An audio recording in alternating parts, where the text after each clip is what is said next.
Good morning. It's Tuesday, August 12th. I'm Phil Streible, Chief Market Strategist at Blue Line Futures. So it was a bloodbath in the markets, specifically the metals markets yesterday, with significant de-risking ahead of today's CPI print. What we happen to see here is a lot of hedging take place ahead of any kind of serious economic data that's released, specifically anything like labor related, any of the Fed meetings, and specifically today's CPI print. So the attention rests on the inflation data that could really shift the outlook for borrowing costs going forward. We also saw Trump extend the pause on the tariffs for Chinese goods for the next 90 days here, while Beijing urged local firms not to use NVIDIA's processing chips. The S&P 500 and the NASDAQ slightly lower here on the session, but basically unchanged. We're seeing the Russell kind of lead the charge just a bit higher here this morning, but futures are really kind of coming back to unchanged as we get closer to the CPI print. Now looking at the 10-year Treasury yield, it was down about 1 basis point, sitting at right at 4.28%. And July's consumer inflation print is one of the handful of releases that we're going to see here, determining whether or not the Fed cuts rates in September. So you look at the CME's Fed Watch tool, and you want to Google CME Fed Watch tool, and you'll see that there's an 84.4% chance of a 25 basis point interest rate cut at the September 17th meeting. So what I'll do is I'll keep that on the screen. And then once we get that data released, I'll kind of check it 5 minutes after, then probably every 30 minutes, and then every hour after that, just to see if there's any kind of material shift in those expectations. And then I'll also keep an eye on the dollar index, 10-year Treasury yields, gold, the Russell, the S&P 500, and the dollar index, and some of the foreign currencies. And you could kind of see where this market is shifting at and what that sentiment believes it's going to happen. Now, corporate America, they may worry about tariffs and inflation and borrowing costs, but they're much less concerned about any kind of recession or recession fears. One thing that Google Analytics will do is it'll look at how many times does the word recession be used specifically in the S&P 500 earnings releases, and that number continued to slide lower, and it's one of the lowest levels since 2001. So there's not really a lot of concern out there as far as a recession is concerned, and as that faded away, those concerns, you saw the U.S. equity markets lift up with it. Now, crude oil futures just slightly lower here, and I've been watching that ahead of this meeting that's coming up between Trump, his planned meeting with Russia on Friday here, and the discussion of a potential ceasefire in Ukraine. Now, that discussion had also pulled some of that action out of the gold market as traders left some of the safe haven bets here and went back into risk on, or they rotated in some of the cryptocurrencies as well. Now, positioning in equities continues to extend to new longs. They are being added to the NASDAQ and the S&P 500. So we're seeing bullish momentum in U.S. equities really start to pick up, and it's continuing to shift that way, specifically from when we saw that July jobs number come out and those revisions coming forward with interest rate cut expectations rising significantly. Now, earnings coming out today, you're going to see Circle Internet. That's one that a lot of the crypto followers and the stablecoin users are going to be watching. Other than that, that's the only big earnings announcement. For the economy, we'll expect the July CPI reading to rise to 2.8% year over year, and the core measure up around 3%.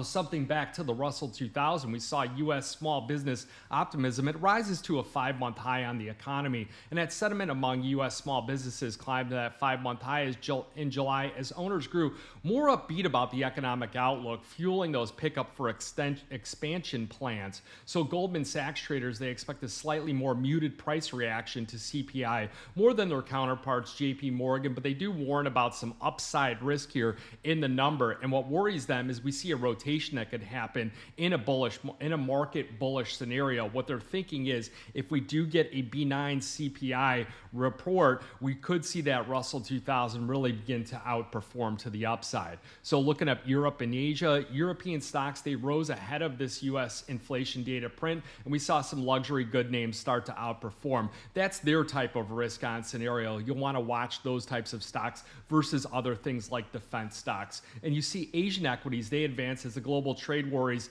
about Trump and China really start to come off here. So the MSCI Asian Pacific Index, it rose about 0.8%. And Japanese shares, well, those hit a record high here on Tuesday following that Monday holiday that they had. Now, where things start to get interesting here is two things that I'm really watching. One in the crypto space and one in the precious metal space, and specifically surrounding the gold market and Ethereum. So you go to Ethereum, and we'll start with crypto first.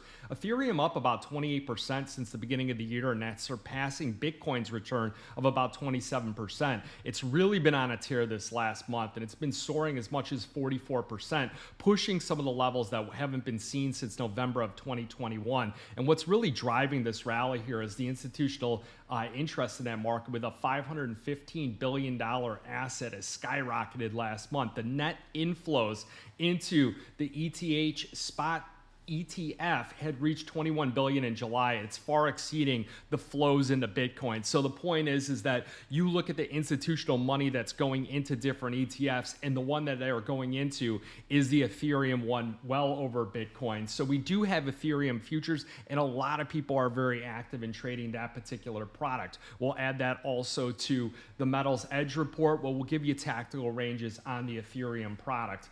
If you do have Bitcoin futures down about $580 after pushing through that 120,000 mark yesterday. Now, what's happening in Ethereum is that if you look at Ethereum's architecture, it's driven by its proof of stake model and its scalability upgrades. So that's enabled it to support a broad array of applications beyond the basic transactions, where we're seeing that mostly in Bitcoin. So Ethereum is really hitting home with a lot of different institutions and people that are looking to implement stable coins and things like that. Now, the gold market, gold prices, they're showing some signs of converging with the December futures on New York's COMEX here, remaining right around that $3,400 mark. So we're dipping just a bit here, down about $10 coming into this recording, but anchoring on either side of 3,400. The spot gold trading in London is sitting at 33.51. And what had happened is you saw a massive divergence take place, specifically around President Trump's announcement that the imports of the bullion won't face tariffs. So that's where that deal had collapsed. And that's what we saw take place in the copper market. And it's ironic that I was telling Bill, that is one of my partners here at Blue Line, that I was hoping that Trump would not copper the gold market, and that's exactly what he had done. So following the year, gold has risen about 25%. Geopolitical tensions, which have really come down, trade tensions, which have really come down, but it's the strong central bank demand that we'll want to keep an eye on, because that should continuously support that gold market. Now you look at the ETF flows, and this is where things get interesting. A lot around yesterday and the big sell-off here, because this was the biggest one-day increase since June 12th, and a third straight day of growth, as exchange-traded funds added about 371,000 ounces of gold to their holdings here yesterday.